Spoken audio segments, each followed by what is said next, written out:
ter uma memória melhor. E a gente tem muito medo de envelhecer e perder a memória, não é mesmo? Será que estamos entendendo e aprendendo como o cérebro funciona? Hoje eu estou aqui com uma das maiores pesquisadoras do Brasil nessa área, sobre cérebro, memória, e eu vou falar com a Roberta Ecuni.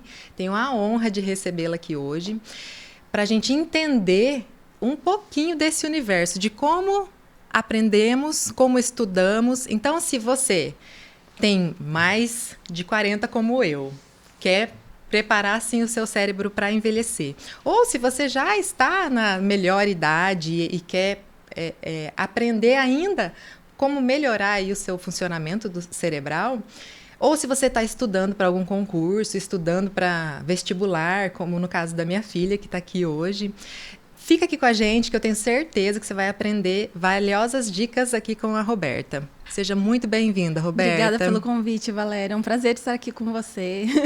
Prazer é todo meu. Você está no Podlight, eu sou a Valéria Luz e fica aqui comigo que a gente vai bater esse papo aqui muito, muito maravilhoso hoje. Roberta, começa, por favor, contando pra gente como que você entrou nesse universo da memória. Por quê? Tá.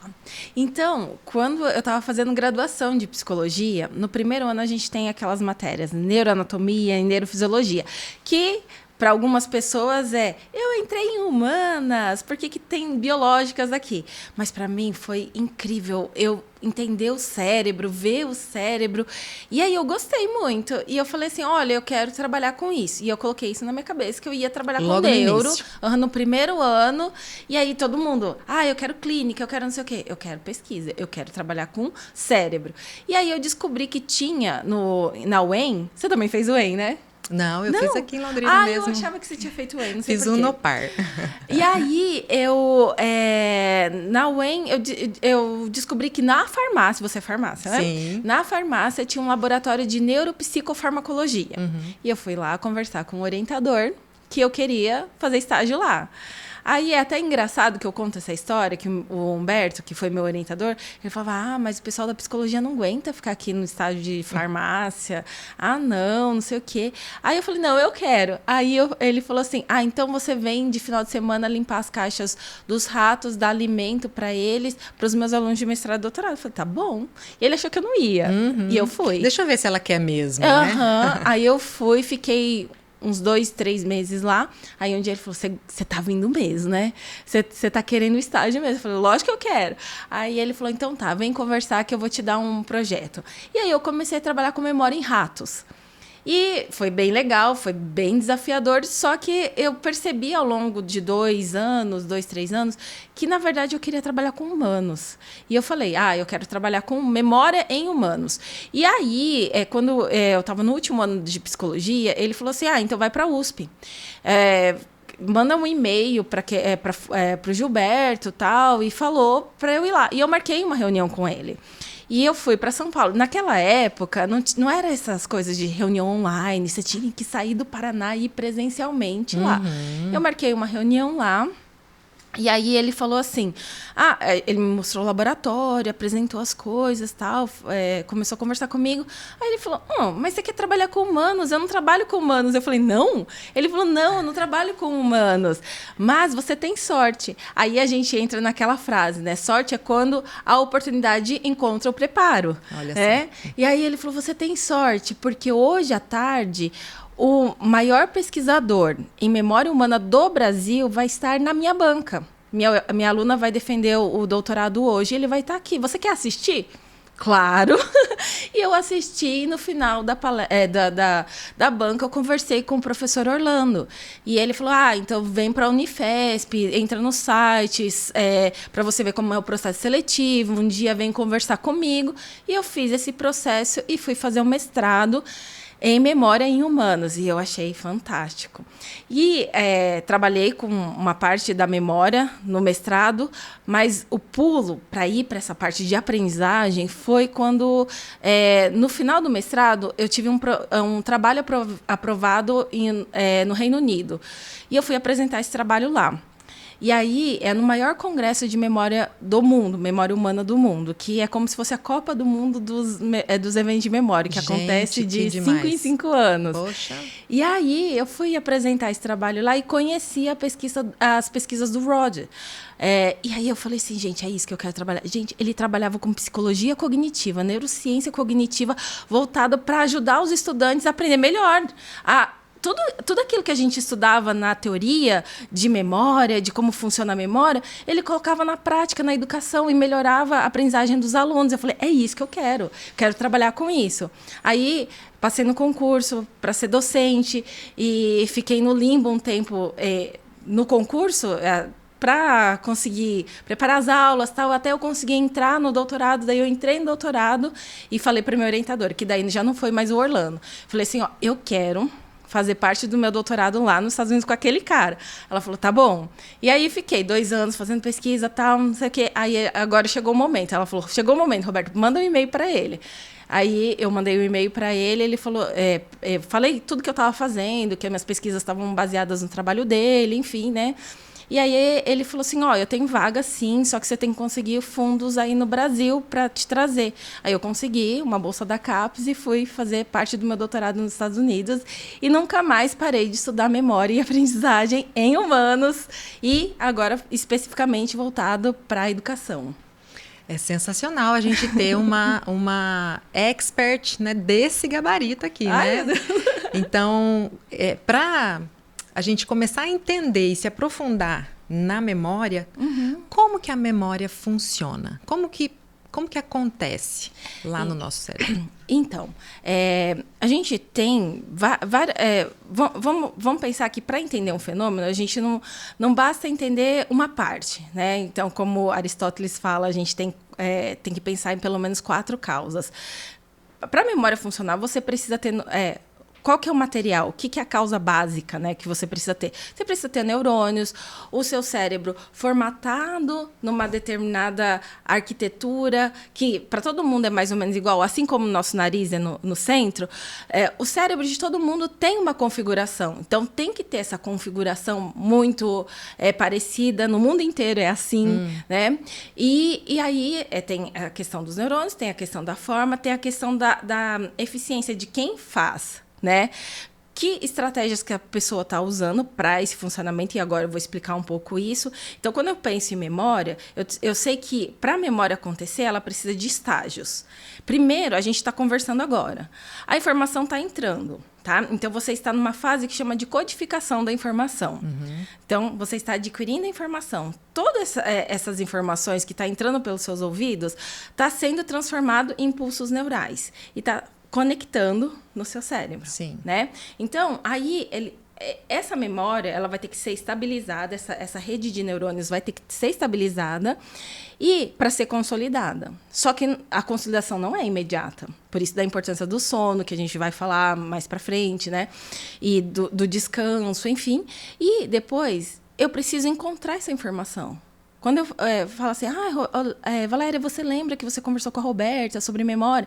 Então, você codificou, você armazenou e você tem que encontrar essa informação no seu cérebro e tirar essa informação. Então, a memória envolve todos esses estágios. Só que toda vez que você tira a informação da cabeça, o que acontece? Você fortalece novamente essa rede, o caminho para encontrar a informação e essa rede de informações, certo? Então, eu tenho vários estágios para a memória. O cérebro, então, é mais natural para ele lembrar ou esquecer? Eu diria que os dois. Esquecer é muito importante. Faz parte da aprendizagem. E isso é até... Os alunos falam assim, professora, eu não quero esquecer. Eu falo, calma. Se você estudou alguma coisa, lembra imediatamente depois, não teve esquecimento naquele momento, certo? Então, você não teve aquele esforço para você lembrar. Agora, quando você faz um esforço para lembrar, o que acontece com essa questão de você encontrar informação e ativar essa mesma rede que foi ativada durante a aprendizagem? Ela vai ficar mais forte, porque você teve esforço. Pensa no exercício físico. Quando está fácil, não tem mudança. Quando está difícil, tem esforço, você tem o fortalecimento. Então, é como se fosse isso que acontecesse. Tá, então... no caso, o esforço da gente buscar a informação, por isso que tem gente que fala assim, não fala, deixa eu lembrar. Isso, né? Excelente. É esse exercício que a gente tem que fazer. De encontrar a informação e de reativar aquela informação. E mesmo que você não encontre a informação, mas você fez um esforço antes de ver a resposta, isso já fortalece a sua memória. O problema é ganhar a resposta pronto. Então, quando que você, por exemplo, tecnologias. Celular, né? Né? Então, antes eu tinha uma dúvida, como que era a mesa em grupo de amigos? Ai, me fala, Valéria, lembra daquele negócio? Aí a gente ficava num exercício de tentar lembrar. Hoje em dia, o que o grupo de amigos fazem? Pode perguntar se não é verdade. Aí, tem alguma dúvida? Peraí, o Google responde. Não tem esse esforço mais. E aí, a lembrança, a memória vai ficar mais fraca. Por quê? Eu não preciso lembrar da informação. Eu preciso lembrar só onde encontrar a informação. Sim, que está ali na palma da mão. Exatamente. Então, você acabou de dizer que esquecer é tão importante quanto lembrar. Gostei disso. E eu quero entender um pouco mais. Por que esse esquecimento é importante e até quando ele é considerado normal? Tá. Então, se eu estou aprendendo alguma coisa, né? Então, eu fui numa aula e aprendi X, o conteúdo X. Uma equação. Uma equação. E aí, passam uns dias, você concorda comigo que não vai ficar tão claro aquela informação? Aí eu tenho um pouco de esquecimento dessa informação. Vai passando o tempo e eu vou esquecendo um pouco. Esse esquecimento faz com que, quando eu lembro dele, então, eu vou rever ele. Aí eu faço o quê? Eu lembro de novo. Então, eu ativo a rede de informações, só que eu tenho um esforço. E a gente chama esse esforço de dificuldade desejável. Porque quando a coisa é muito fácil, eu vi e já falo o que eu vi, não quer dizer que eu aprendi. Agora, quando passa um tempo, dá para ter esse esquecimento, eu tenho que reativar, tenho esse esforço, aí eu consigo lembrar. Aí passa mais um tempo, eu esqueço mais um pouquinho, aí eu faço um esforço de novo, daí eu tenho um fortalecimento. Daqui a pouco, essa memória vai ficar tão forte que eu não preciso ficar revendo ela várias vezes. Entendi. Por isso que é importante, então, a gente se conformar, vamos dizer assim, né? Porque como não é uma coisa, por exemplo, uma equação, matemática, não é uma coisa que eu estou usando o tempo todo, certo? Por isso, então, que tá tudo bem se eu esqueci, né? O que não pode, então, acontecer é eu recorrer ali a uma resposta rápida, por exemplo, nos da tecnologia, né? Agora, para lembrar. Pensando no esquecimento mais, assim, que a gente tem que se preocupar, né? No nosso dia a dia, que a gente está falando de coisas acadêmicas. Eu, sei lá, tô com 40, 50 anos, comecei a escrever. Onde que eu coloquei a chave mesmo? Fulano? Não, ciclano? Não, Beltrano, sabe? Então, eu começo a esquecer. Eu desliguei o fogão? E essas coisas básicas, aí eu preciso tomar cuidado. Será que é estresse? Ou será que é um esquecimento que eu tenho que parar e investigar? Tá? Então, se eu estou estressada, o que eu posso fazer para diminuir o estresse na minha vida e diminuir essas... e eu vejo se diminuindo o estresse, esses episódios de esquecimento diminuem também. Então, eu preciso investigar isso. Entendi. E aí, qual é a diferença, quando a gente está estudando, entre decorar e realmente aprender? Então, esse é um ponto que... Eu me lembro muito, inclusive, da tabuada, né? Uhum. Que a gente antigamente era obrigada a decorar. Hoje, não me parece que as crianças estão sendo estimuladas a isso, né? Até eu queria fazer uma observação. Essa semana eu li uma notícia que na Suécia já foi abolido o uso de tecnologias na escola. Voltando ao uso de livros... físicos, leitura e escrita manual, né? Leitura em livros físicos, enfim. E eu achei sensacional isso, porque acho que vem de encontro ao que você está dizendo, né? Da gente... O esforço. Até o esforço de lembrar, assim, que página mesmo que estava do livro ou da apostila? Onde foi mesmo que eu escrevi, né? Então, vamos pensar assim, decorar ou lembrar, né? São coisas, são fases da memória. A gente precisa decorar algumas informações, de fato.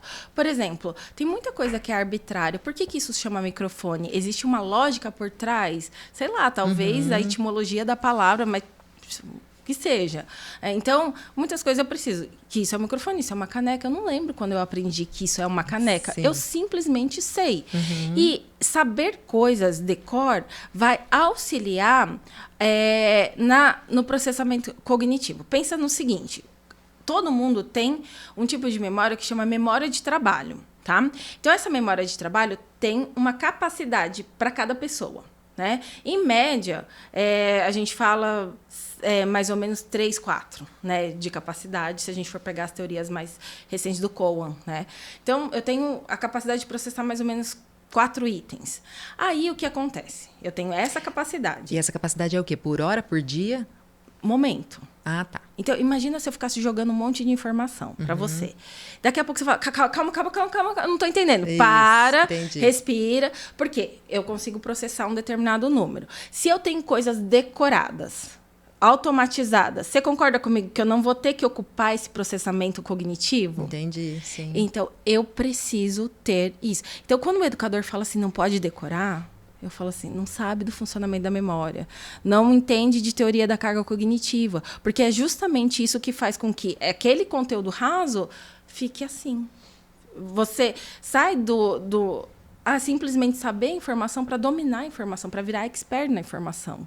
Então é importante decorar. Só que não é só decorar, né? Não é só automatizar algumas informações. Você tem que ter a próxima etapa, que é a capacidade de você analisar, conectar com coisas. Como que eu vou utilizar a informação? Não é a mera decoreba.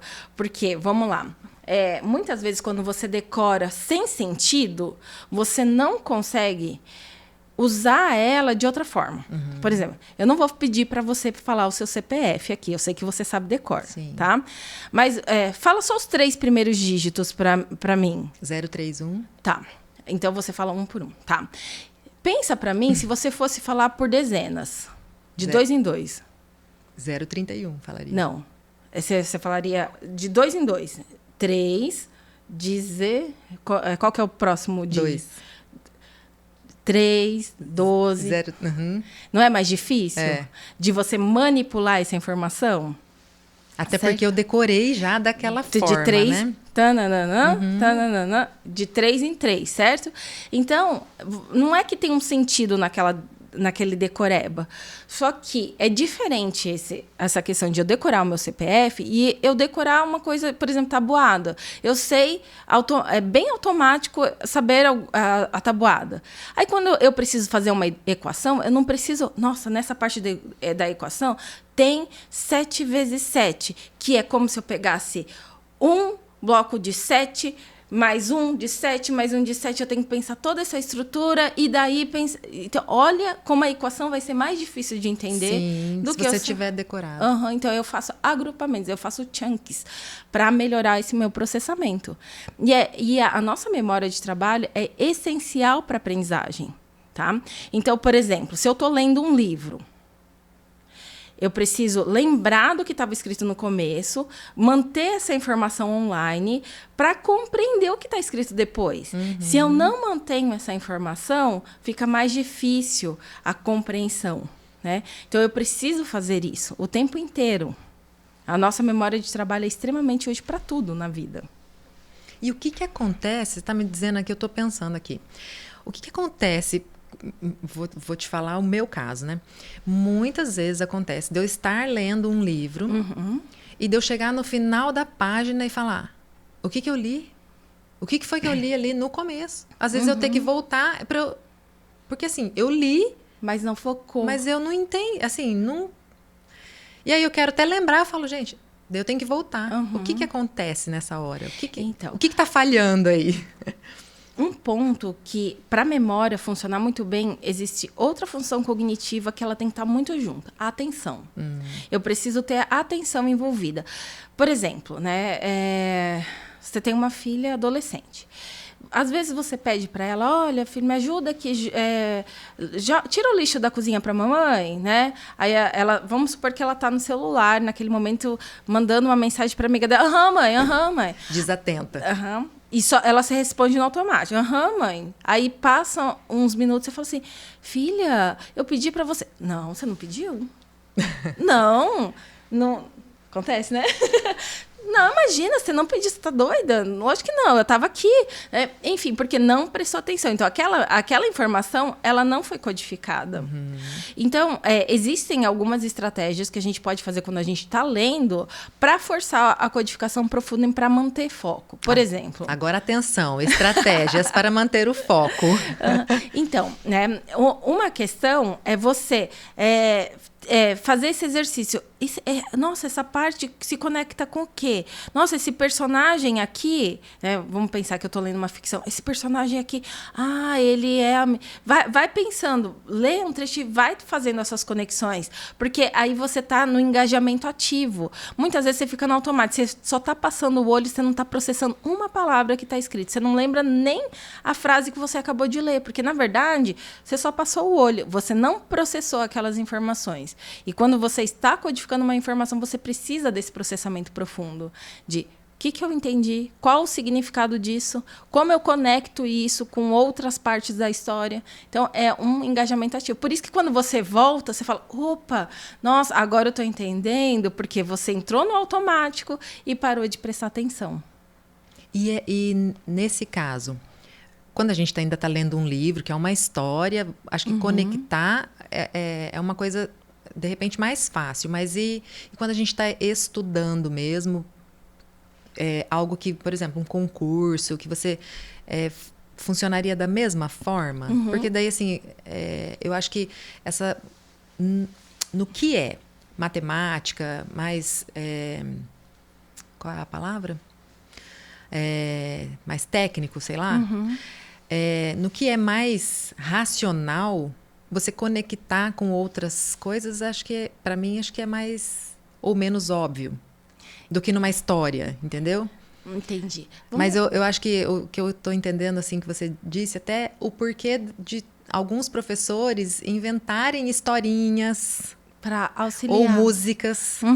Para auxiliar na organização. Entendi. Por quê? Se a gente for pensar, como que a nossa memória é organizada dentro da nossa cabeça? Vamos pensar, você parece uma pessoa super organizada. Então, se eu abrir seu guarda-roupa, provavelmente vai estar assim, as blusas num canto, as calças em outro, tudo categorizado. Não vai estar? Estão, mas bagunça também, né? Não. Eu tenho que ficar arrumando, né? Sim.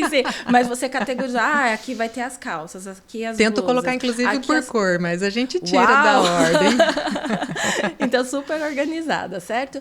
Na nossa cabeça, no nosso cérebro, quando a gente aprende... Lembra que eu falei que a gente forma redes de conexão?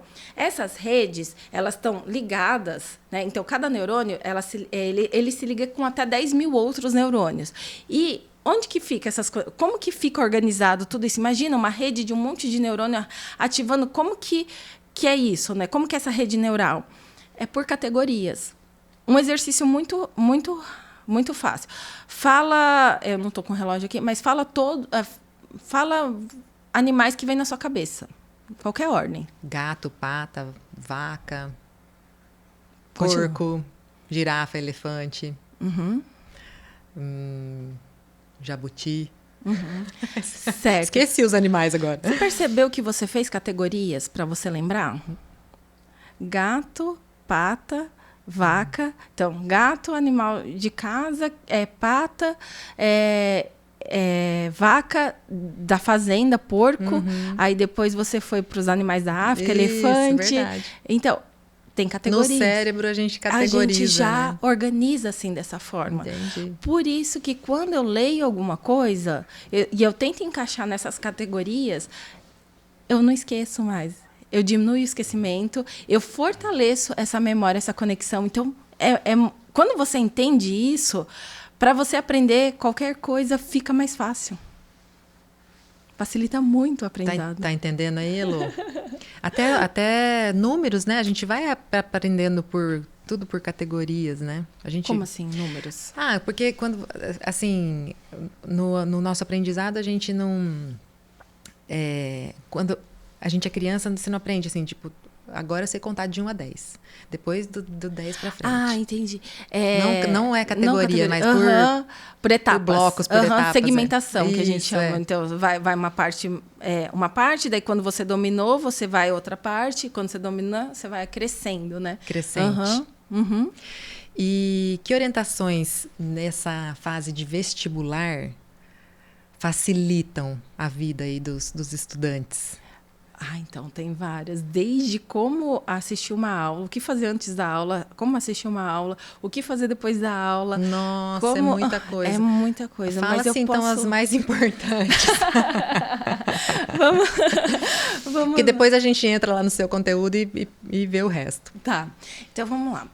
Vamos pensar num aluno na hora que ele senta para estudar em casa, porque ele acha que o fato dele ter assistido uma aula já é o suficiente. Muitas vezes, eu assisti uma aula e entendi tudo. Igual a gente está batendo um papo aqui, eu entendi tudo. Daqui a pouco você vai reproduzir aquilo, então conta com as suas próprias palavras o que você lembra. Talvez, saindo daqui no carro, na volta para sua casa, você consiga falar porque está muito recente. Mas daqui a uns dias você fala, nossa, eu preciso rever aquele vídeo, porque como que era aquela parte mesmo que... Aquele conteúdo. Que a gente discute, porque a gente não lembra tudo, a gente não forma memórias rapidamente nesse tipo de memória semântica que é academicamente importante. Então, só para contextualizar, nós temos vários tipos de memória, tá? Para o meio acadêmico, que é para o vestibular, para concurso, um tipo de memória importante é a memória semântica. O que é uma célula, o que é um copo, tudo isso são conhecimentos gerais que eu tenho do mundo, certo? E esse conhecimento fica em categorias, tudo bonitinho do jeito que a gente explicou. Tá? Então, na hora de rever o conteúdo, o aluno costuma sentar, deixa eu reler as minhas anotações. E ele começa a reler as anotações. E fala, nossa, eu lembro. Quando você relê o conteúdo, você tem aquela sensação de familiaridade, porque você está com o conteúdo na sua frente e você está ativando toda aquela informação. Só que você concorda comigo que está fácil? Porque você está lendo? E aí... Sim. O aluno comete um erro de metacognição. Ele tem uma ilusão de competência. Ele acha que sabe. Aí ele fala, nossa, isso daqui eu já sei. Aí ele parte, deixa eu estudar outro capítulo. Aí vai. Aí, isso daqui eu também já sei. Eu vou até anotar esse nome, ilusão de competência. E aí, o que acontece é que ele não força para lembrar. Na hora da prova, qual que é o processamento que ele tem que fazer? Ele vai ter que ler e lembrar do conteúdo? Ou ele vai ter que ler a pergunta e ele lembrar do conteúdo? É ele que vai. É outro processamento. Então, eu tenho que estudar de acordo com o processamento que vai ser solicitado. Na hora da prova, eu vou ter que lembrar. Eu não vou ter que reler o conteúdo. Sim. Então, essa noção de familiaridade faz com que o aluno ele fala que acha que aprendeu. Ele tem essa sensação que aprendeu. Chega na hora da prova e fala assim... Professora, eu juro que eu estudei. Me deu branco. Me deu branco. Eu sei onde que tá no meu caderno. Eu sei que eu grifei de caneta cor-de-rosa. Mas ele lembra da estrutura visual, mas não consegue recordar a informação. E é a informação que ele precisava lembrar. Só que, então, ao invés de sentar e reler as anotações, nesse momento de estudo, o que ele pode fazer? Bom, hoje eu vou estudar sobre células, né? O que eu lembro sobre isso, sobre essa aula? Eu lembro isso, eu lembro aquilo. Eu estou lembrando. Eu estou fortalecendo as conexões da minha memória. Eu estou fortalecendo o caminho para encontrar essas informações. Então é isso, aquilo, tal. É um exercício rápido, 2, 3 minutos, 5 minutos no máximo. Aí eu poxa, mas... não sei isso. Peraí. Abro. Tá. Entendi. Então, vamos retomar. Isso, aquilo. Percebe? Você está dando uma aula para você mesmo. Na hora da prova, quando você lê uma pergunta, vai ser isso que você vai ter que fazer. Você vai ter que tirar a informação da cabeça e não colocar mais informação na cabeça. Quando você está relendo, você está tentando enfiar mais informação na cabeça. Aí o aluno faz assim, deixa eu ver mais uma videoaula, porque aí eu vou ver o jeito de outro professor falar. Ele vê a videoaula da mesma coisa que ele tem relido e não vai acrescentar muita coisa. Ou seja, você está tentando colocar mais informação ao invés de tirar. Então, você não está fortalecendo aquele caminho para achar informação. Você não está fortalecendo a sua memória. Você está relendo o conteúdo. Esse é um dos maiores erros que os estudantes cometem. Só o fato de mudar essa atitude da releitura, de começar o momento de estudo sem reler, começar só tirando a informação e reler como feedback, já muda o jogo. Quantos anos você demorou para aprender isso? Eu demorei 47. Você está tendo privilégio, Lu, de aprender com 18. Olha, explodiu minha cabeça aqui, porque assim, eu sempre fui uma pessoa muito estudiosa.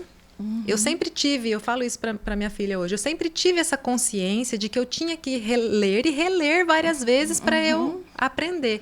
Mas agora você está me dizendo que assim, o fato da gente tentar lembrar é até mais importante do que você reler. Gente, isso é sensacional. Pensa em você na academia, que você é uma pessoa super ativa. Se a sua personal ficar segurando o seu braço, pega esse peso, tá pesado, mas deixa que eu te ajudo a ficar. Você vai fortalecer? Da mesma forma de você tentar sozinha? Sim, quem está fazendo é ela, no caso. Exatamente, ela que está ficando forte. E se eu estou relendo, não está sendo tão eficaz. Não que reler seja inútil. Sim. Eu posso reler como estratégia também. Tem estratégia para releitura, né? Então, por exemplo, eu falei para você que você pode tentar lembrar. Quando você não conseguir lembrar, você abre o caderno, leia.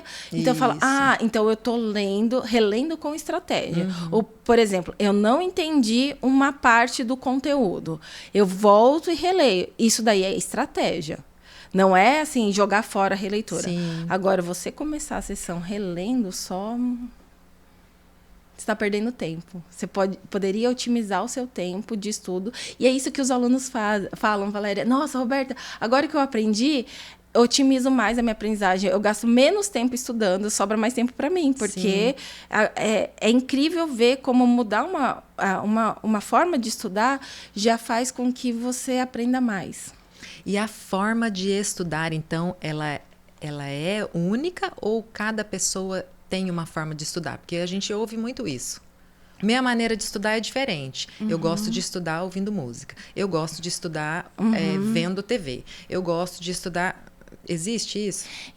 Tudo bem a pessoa ter preferência, mas não quer dizer que a preferência é o que vai fazer a pessoa aprender. O que a gente vê também é que é muito difícil mudar hábito de estudo, né? Então, quando a gente pega alunos do ensino fundamental, começa a explicar lá de quando ele começa a aprender como que estuda, é diferente porque ele já incorpora isso. Quando você pega aluno concurseiro, que já tem uma grande motivação, também é um pouco mais fácil deles mudarem. Agora, você pega aluno universitário que, eu estou aprendendo porque, beleza, eu quero aprender como estudar melhor. Não, a vida inteira eu fiz assim, eu passei no vestibular, eu fiz assim, eu fiz essa. Essas pessoas são mais difíceis de entender como mudar o jogo, porque elas acham que já sabem. Né? Então, o que eu falo para as pessoas... Como a gente fala de ciência, vamos fazer um experimento? Como que você é estudando com música? Veja o seu desempenho. Agora, tenta estudar no silêncio. Como que você vai ser? Então, você compara você com você mesmo. E você tira as suas conclusões. Porque daí você consegue ver, analisar. Olha, aqui eu fui assim, eu lembrei tanto. Aqui eu lembrei melhor, assim, essa. Então, você consegue fazer uma boa comparação. Mas, nesse caso, a pessoa... tem que já ter uma consciência, eu acho que isso, melhor, né? Assim, diferente de um adolescente, eu acho que de 12, 15 anos ali, que são mais teimosos, inclusive, né? Porque eu tenho também um de 15. e no sentido assim, não, eu já li, já sei. Né? Ou, às vezes, a consciência tem que vir da mãe, né? Olha, não foi o suficiente, você não... né? Então, essa questão de jeito de estudar diferente, é um mito. Seria? Não diria um mito. Para a maioria da população, as melhores estratégias vão funcionar. E é uma coisa que eu sempre pergunto: mas Roberta, eu tenho TDAH. Se eu estudar assim, vai funcionar? Funciona. A gente tem inúmeras pesquisas. Eu estou trabalhando com população neurodivergente, eu estou com alunos com síndrome de Down e TDAH. TDAH não, TEA. Tem estudos que mostram isso, tem estudos que mostram isso. Um ponto que a gente vê assim que não faz grande diferença são alunos com altas habilidades, porque eles já usam boas estratégias. Então, para essa população ensinar mais estratégia não dá muita diferença, porque eles já estão no efeito teto, assim, já estão muito bem. Então, não faz muita diferença. Mas, no geral, aprender estratégias ajuda muito. Altas habilidades é genética? Também. É ambiente? Também, é tudo. Estímulo dos pais? Não, porque tem componente genético, né? Mas, assim, pensando que eu preciso ter estimulação para entender o que eu gosto, para desenvolver mais minhas habilidades, claro que certamente precisa. Mas altas habilidades, assim, é um tema que, como que eu posso dizer, tá cheio de informações equivocadas na internet também, né? Então, a gente precisa tomar cuidado com o que a gente ouve. Altas habilidades é um superdotado. Isso, altas habilidades é a gente não falava esse termo, altas habilidades, né? É que aqui no Brasil a gente usa altas habilidades / superdotação. Nos Estados Unidos a gente usa gifted, que é como se fosse... Como que é gift? É presenteado. Sim. Abençoado. Abençoado, É um privilegiado. Isso, Sobre o uso de telas, de qualquer aplicativo, no caso, ou de mesmo aulas online, né? Como que você vê isso no aprendizado? Bom, cientificamente, acho que já tem até muitas comprovações, pesquisas, né? Muitas, inúmeras pesquisas. Eu acho ótimo que, para o ensino médio, até o ensino médio não pode usar celular dentro de sala de aula. É excelente isso. Também Por quê? A mera presença do celular já rouba a atenção. A gente tem estudos que a presença do celular rouba a atenção. Inclusive do computador. Porque tem estudos que colocaram os alunos em sala, ministraram a aula, e um aluno aqui ficava mexendo em coisas, assim, por exemplo, fazendo compras na Amazon, fazendo isso, entrando nos sites, e os alunos de trás tinham que prestar atenção. Só que o fato de a visão deles estar passando por esse computador, então o aluno da frente tá fazendo outra coisa, ao invés de estudar, atrapalhava até os alunos de trás, mas não atrapalhava quem não estava nesse... Vendo, no campo de visão ali. Então, você vê que fazer multitarefas em sala de aula atrapalha demais. E a gente tem a questão do fear of missing out, né, que é o FOMO, que o aluno fica assim, vibrou o celular, mas eu não posso pegar, mas eu vi que vibrou, eu vi que eu recebi uma notificação, eu preciso ver. E aí, lembra, nossa memória memória de trabalho tem capacidade limitada. Ele vai ficar pensando no que o celular tem do que ficar prestando atenção na aula. Ele não consegue fazer um processamento profundo daquilo que o professor está falando. Sim. Então, aquilo lá vai roubar a atenção dele, né? Então, é excelente. Só que no meio universitário, isso não é uma regra. Dentro da universidade, assim, 30%, 40% da sala estão mexendo no celular o tempo inteiro. Eu imagino a dificuldade hoje em dia para quem está, né, no controle da sala, que seria o professor, de chamar a atenção. Né? Porque, assim, eu acho que quem está à frente de uma sala também tem prazer naquilo que está fazendo, né? Eu acredito muito nisso. E aí você olhar e ver que as pessoas não estão dando a mínima, né? Ou estão mexendo no celular, divagando ali, eu acho que é muito difícil. É bem você chato. Quer entregar ali o conteúdo e a pessoa está em outro universo. E eu falo, Valéria, que é muito diferente você dar aula para a graduação e dar aula para a pós-graduação. Na pós-graduação, os alunos são muito mais interessados. Com certeza. Não ficam no celular. Você não vê um aluno pegando o celular. Ele está lá tem 4 horas de aula, tem um intervalo no meio, mas você está lá e eles estão interagindo, conversando com você, tirando dúvida, debatendo o tema. Agora, a nível de graduação, será que eu gosto dessa matéria? Deixa eu ficar mexendo. Jogando joguinho. A pessoa fica jogando joguinho enquanto você está dando aula. Né? Então, a pessoa perde oportunidades de ser um melhor aluno, de aprender absorver melhor o conteúdo. Sim, a gente está muito dependente já, né, da tecnologia e dessa dopamina barata que se diz, né? A inteligência artificial, você acha que também está impactando? Por que eu tô olhando pro Bruno, né? O Bruno tem doutorado em IA. Que legal, Bruno. Vamos pôr o Bruno na roda. Enfim, e recentemente, ano passado... Tem 2 Brunos aqui hoje, viu, gente? Tem o meu Bruno, que é meu braço direito aqui no Podlight, e o Bruno da Roberta. Então, ano passado, eu fui palestrar num evento de cyberpsicologia, que é um termo... recente na psicologia, que fala sobre esses impactos que a tecnologia tem na parte psicológica. E eu fui falar justamente sobre memória e IA. Né? Será que a IA está prejudicando ou facilitando a nossa memória? E só retomando um ponto que a gente já discutiu aqui, justamente...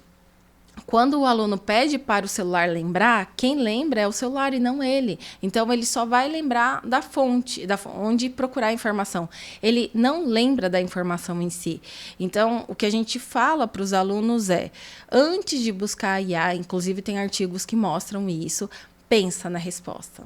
Pensa. Fica 5 segundos tentando lembrar. Não consegue? Aí, pronto. Vai lá procurar. Esse tempo de você parar para pensar antes de ir no Google, buscar a resposta, já ajuda você a aprender o conteúdo, mesmo que você eu não sabia, fui buscar, mas esse esforço já pré-ativa conexões, já prepara você para aprender aquela informação depois. Então, pensa antes. Outro ponto que eu vejo muitos alunos fazendo errado. Tem um estudo que pediu para um grupo de alunos tirar foto dos slides enquanto assistia a aula. Outro grupo de alunos não podia tirar foto, ele só tinha que anotar. E outro grupo de alunos não anotava, só prestava atenção na aula, não podia tirar foto, não podia anotar nada. O que acontece? Esse aluno que tirou foto e esse que não fez nada, não deu muita diferença entre os dois. Mas esse grupo que anotou teve maior lembrança dos conteúdos vistos em sala de aula, lembrou mais.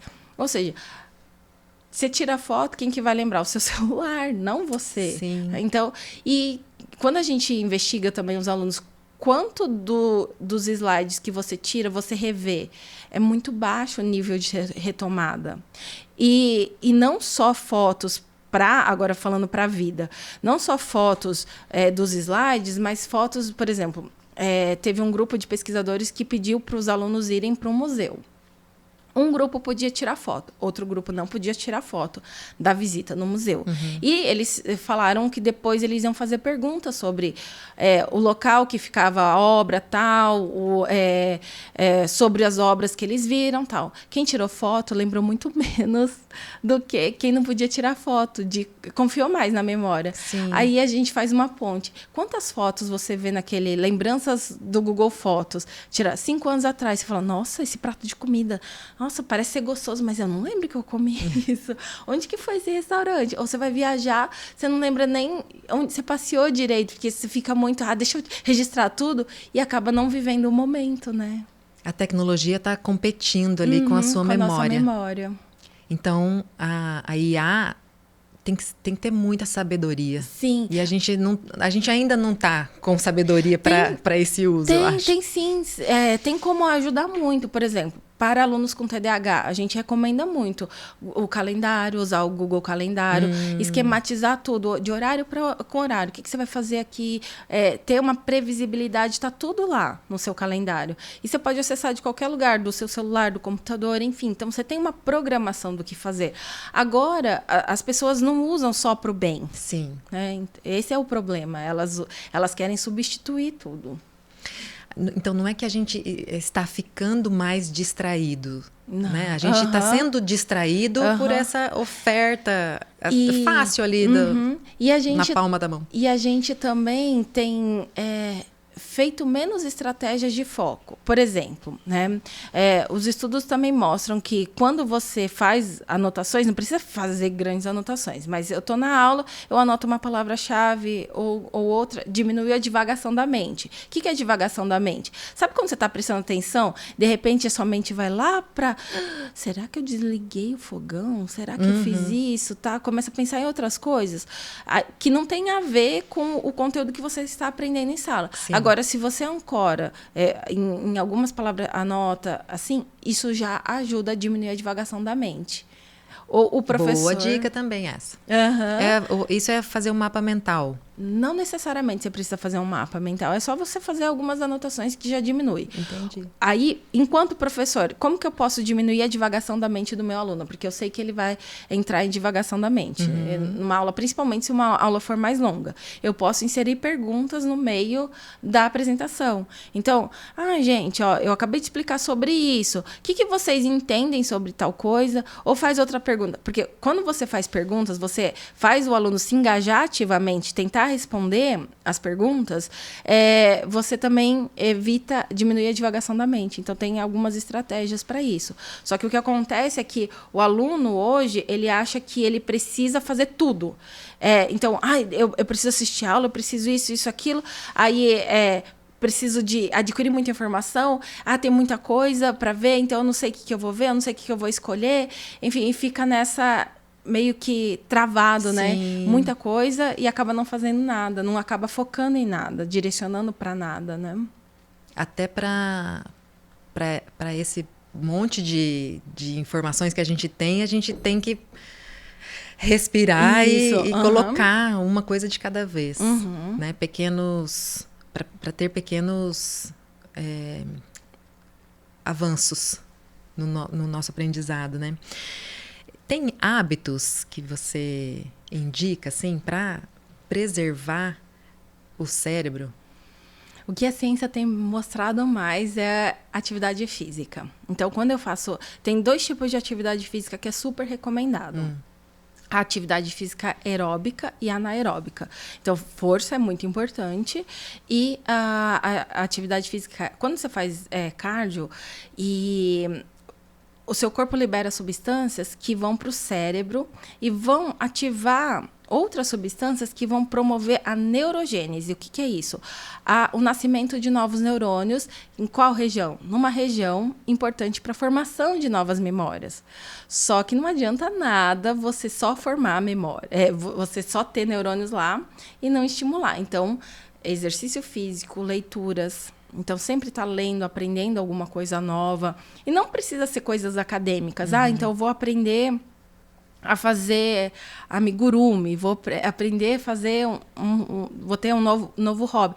Todo aprendizado é válido. Crochê, então, tricô. Qualquer coisa. Fazer... Receita. Isso. Então, eu tenho que fazer coisas novas, desafiadoras, tenho que fazer atividade física. Sono de qualidade também ajuda muito, porque durante o nosso sono, eu tenho o que a gente chama de consolidação da memória. É uma coisa assim, a grosso modo. Se você fosse uma engenheira e você fosse duplicar uma estrada ou construir uma estrada, qual que é o horário que momento do dia ficaria melhor para você fazer esse novo caminho? De manhã, à tarde, à noite, de madrugada? Que horário, assim, você escolheria se você fosse uma engenheira de trânsito? Eu acho que de manhã. Por que de manhã? Será que por ter menos... Fluxo? Será que de manhã tem menos fluxo? Ou à noite, ou de madrugada tem menos fluxo? De madrugada, no caso. De madrugada, certo? Então, eu tenho menos fluxo, certo? Menos coisas atrapalhando. E é isso que acontece. Durante o sono, a gente tem o crescimento de espículas dendríticas, né? Que é o neurônio, ele vai crescendo o dendrito para se conectar com outro neurônio, fazendo esse caminho. E esse caminho é muito forte durante a noite, durante o sono. Além disso, o sono, ele age como... existe um sistema que chama sistema linfático, que faz a limpeza de sujeiras, de substâncias ruins, e isso acontece durante a noite. Então, o sono é essencial para que a gente tenha uma boa saúde. Outra dica muito importante é convivência. Amizades, então, ter momentos de convivência de amizade com a família, tudo. Porque quando eu tenho convívio social, eu preciso ter um diálogo, presta atenção no diálogo. Você tem que olhar para a pessoa, ver os sinais. Ela está gostando da conversa? Ela tá me acompanhando? Ela está me ouvindo? Então, tem tanta coisa acontecendo lá. Então, você tá ativando a área de atenção, está ativando o processamento de imagem da pessoa. Você está conversando, você está interagindo. Tudo isso é um baita exercício para o nosso cérebro, esse convívio social. Então, ter esse convívio social... Convívio social sem o celular por perto, né? De preferência.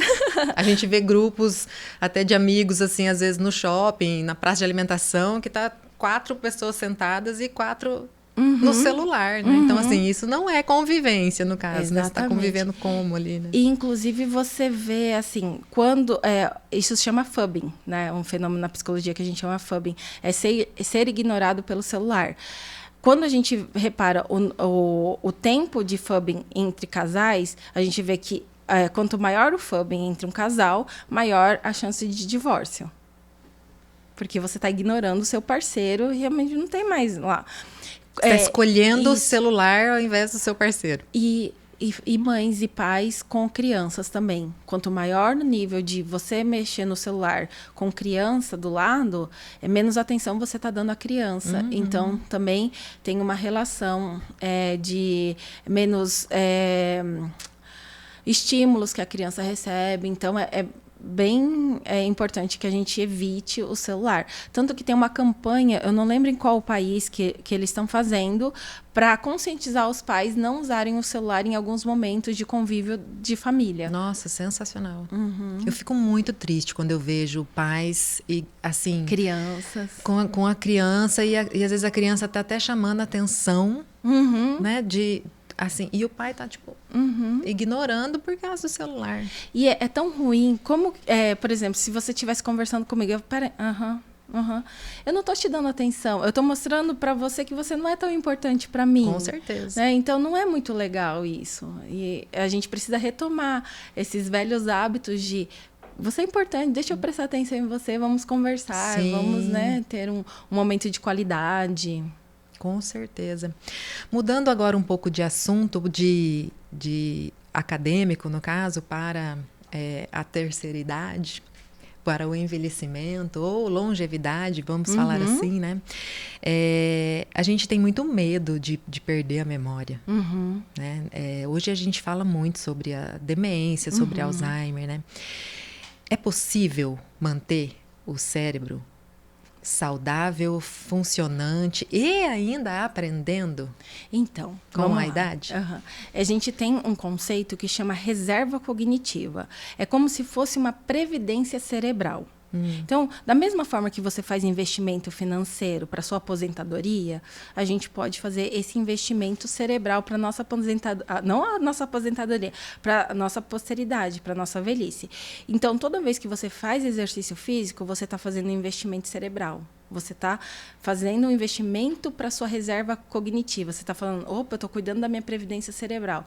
Quando você tem momentos de qualidade com a sua família e com seus amigos, assim, você tem essa conversa, todo esse processamento, você tem que olhar no rosto, no olho, manter um diálogo, começo, meio e fim, um diálogo que tenha sentido, assim. Então, eu estou respondendo exatamente o que ela espera, eu tenho que pensar no que eu vou falar. Então, perceba, olha, é o que eu disse, essa convivência social recruta muitas funções cognitivas ao mesmo tempo. Então, é muito importante. Toda vez que eu estou aprendendo alguma coisa nova, eu estou investindo na minha previdência cerebral. Então, esse investimento de previdência cerebral, a gente tem que construir ao longo da vida. Mas existem estudos que nem você falou assim, 40 mais, 50 mais, 60 mais. Sim, é possível. Tem pesquisas que começaram com idosos que eram super sedentários, não faziam nada, começaram a fazer atividade física, melhorar a convivência, melhorou o sono e fizeram... desenvolver algum hobby, melhorar a quantidade de leitura, a aprendizagem dele. estava aprendendo alguma coisa nova, já melhorou bastante as funções cognitivas dessas pessoas. Então, não necessariamente, agora já passou meu tempo, agora eu não posso. Não, você pode começar hoje, você pode fazer.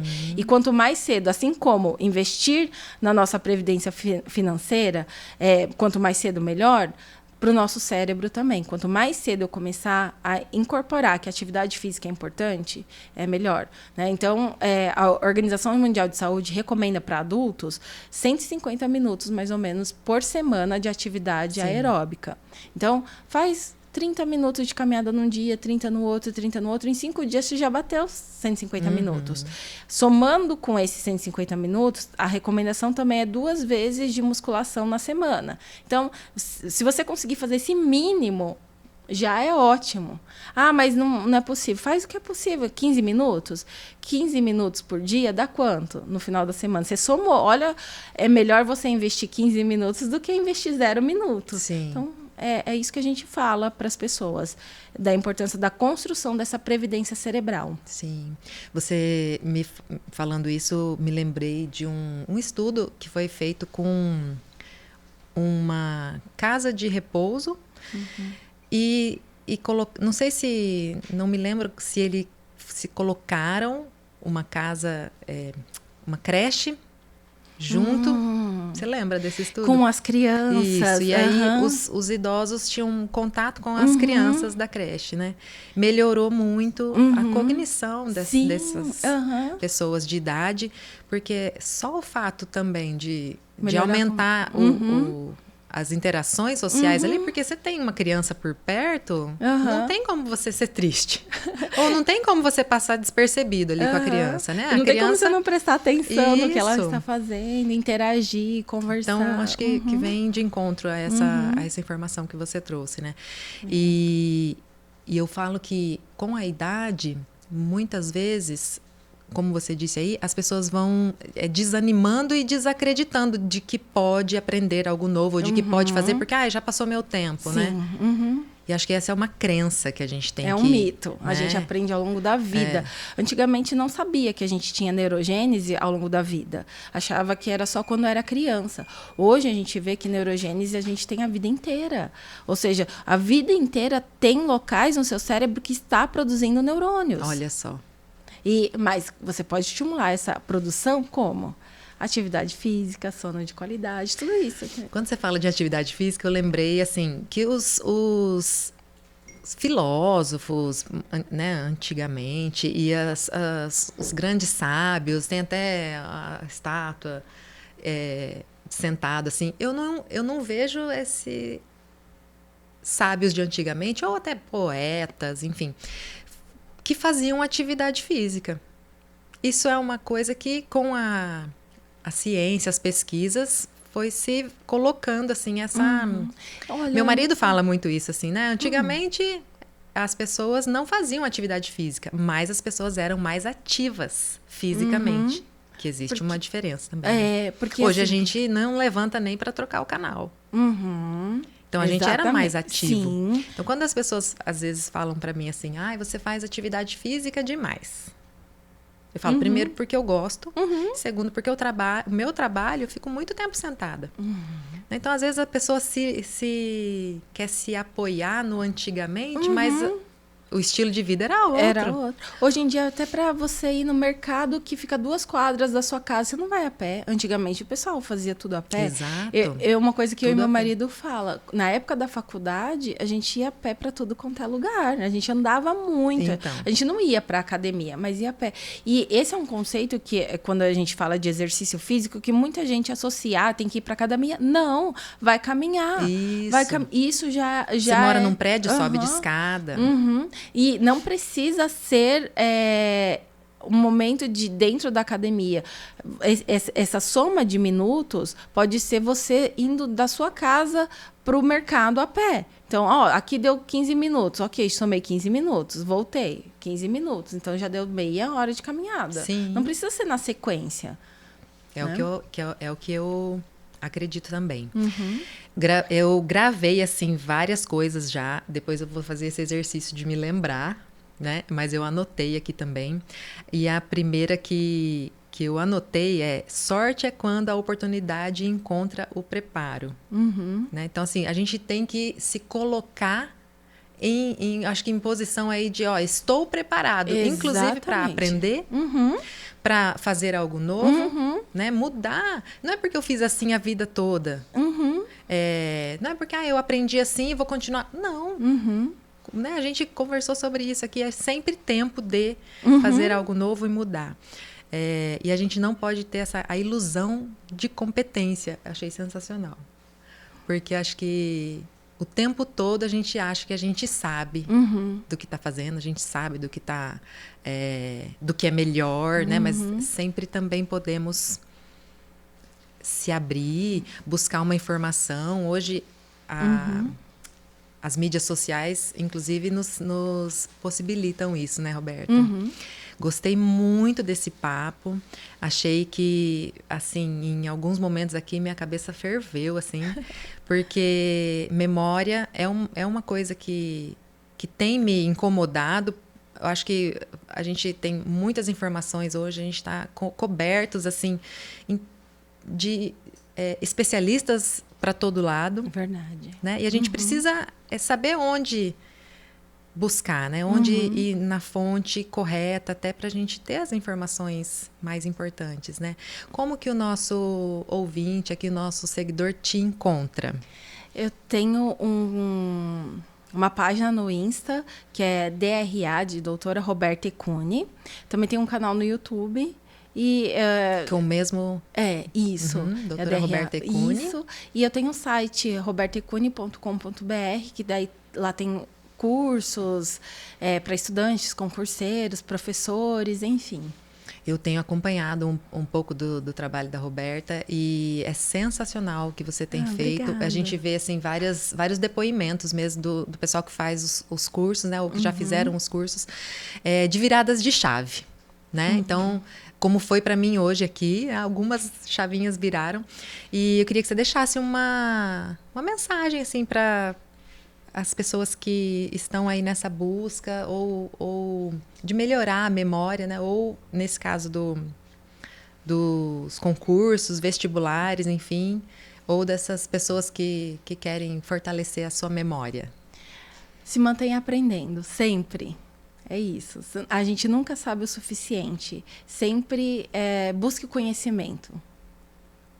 É isso. Fechou com chave de ouro. Obrigada pelo convite. Tinha muita coisa mais pra gente falar, né?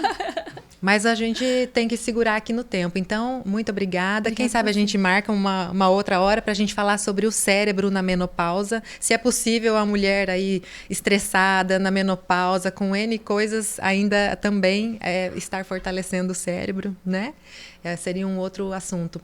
E também não falamos sobre os nutrientes que podem estar ajudando no cérebro. Não dá tempo, né, gente? A hora voou, né? Mas você que está assistindo, que está acompanhando, você tem que estar atento a todos os seus sinais e sintomas, seja de esqueci uma chave, esqueci o fogão aceso, né? Até o aprendizado, de fato, e buscar, porque sempre é possível, né? Como a doutora Roberta falou aqui. Muito obrigada mais uma vez. Valéria. Obrigada, gente. Você ficou com alguma dúvida, Bruno? Várias, né? Mandar no particular. Se você também teve dúvidas aqui, pode mandar pra gente, que a gente pode entrar em contato com a doutora Roberta e responder no particular. Ou você procura a página dela aqui. Agradecer também ao nosso patrocinador, que trouxe um presente para você, especial. Obrigada. A Farmashop sempre busca estar servindo os seus clientes e amigos de uma maneira completa, ajudando na saúde, seja ela saúde cerebral, seja saúde física, mental, enfim. E eu espero que você goste. Obrigada, gente. Obrigada a vocês que estiveram aí nos acompanhando. Obrigada, Elô, também, por ter vindo mais uma vez. Um beijo. Até o próximo episódio. Até mais. Obrigada. Tchau, tchau.